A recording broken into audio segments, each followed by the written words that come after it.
आइए आज बात करते हैं कि वेरिकोसील के लिए एहतियाती तदाबीर क्या हैं, हमें कौन सी ग़िज़ाएँ खानी चाहिए, कौन सी नहीं खानी चाहिए और हमें क्या इसमें परहेज़ करनी चाहिए या कौन से ऐसे कोई घरेलू टोटके हैं जिनके ज़रिए से वेरिकोसील पर काबू पाया जा सकता है या इसको मिनिमाइज़ किया जा सकता है। बराए करम हमारी हौसला अफजाई के लिए हमारा चैनल जरूर सब्सक्राइब कीजिए और बेल आइकॉन को प्रेस कर दीजिए ताकि हमारी हर नई वीडियो आपको वक्त पे मिल सके।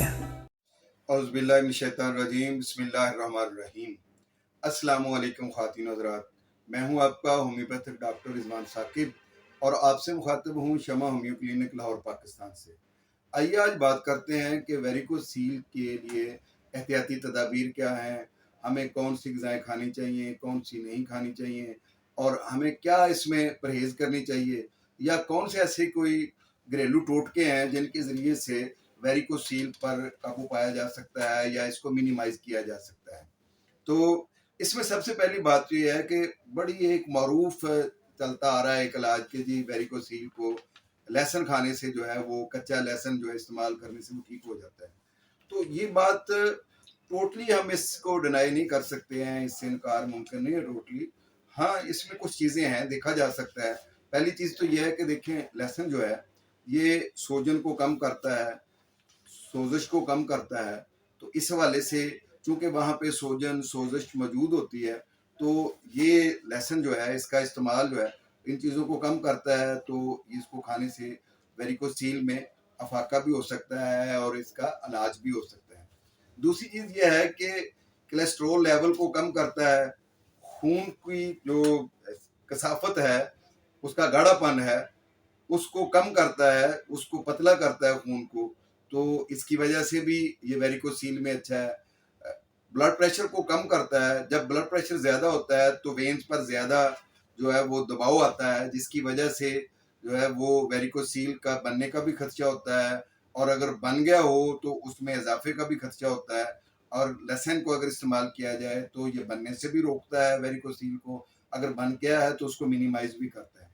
तो इस हवाले से ये लहसुन का खाना ये अच्छा है वेरिकोसील के पेशेंट्स के लिए। एक दूसरी चीज़ बहुत मारूफ है कि जी हल्दी को दूध के अंदर डालकर पिया जाए तो वेरिकोसील का इलाज हो जाता है।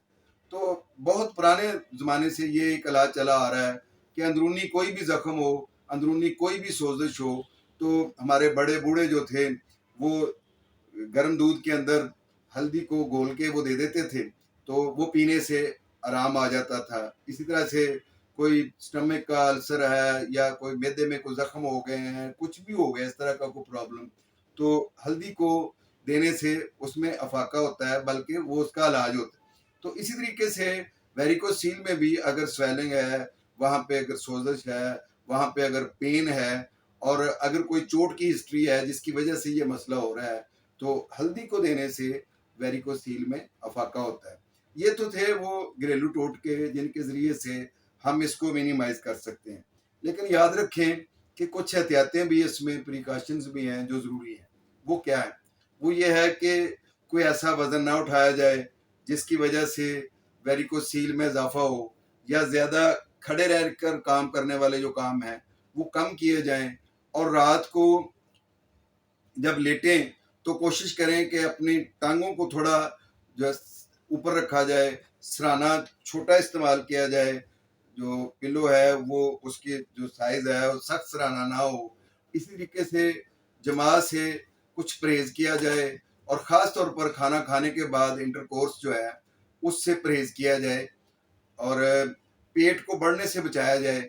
जितना पेट बढ़ेगा उससे भी वेरिकोसील का ज़्यादा खदशा होगा और इसी तरीके से हज़ारबंद जो है वो ज़्यादा टाइट ना इस्तेमाल किया जाए और इसी तरह से टाइट कपड़े ना ज़्यादा पहने जाएँ, जिसकी वजह से इस तरह के प्रॉब्लम्स हो जाते हैं और ज़्यादा गर्म चीज़ें ना खाई जाएँ, गर्म चीज़ें खाने से भी इस तरह के मसाइल पैदा होते हैं। कॉन्स्टिपेशन से जो है वो बचा जाए, जितना आप कब्ज़ से बचेंगे उतना ही वेरिकोसील के खदशात कम होंगे। तो ये वो प्रिकॉशंस हैं, हिफाज़ती तदाबीर हैं जिनको अगर अपनाते हैं तो उनके ज़रिए से हम वेरिकोसील पर काबू भी पा सकते हैं और वेरिकोसील का अगर इलाज करवा रहे हैं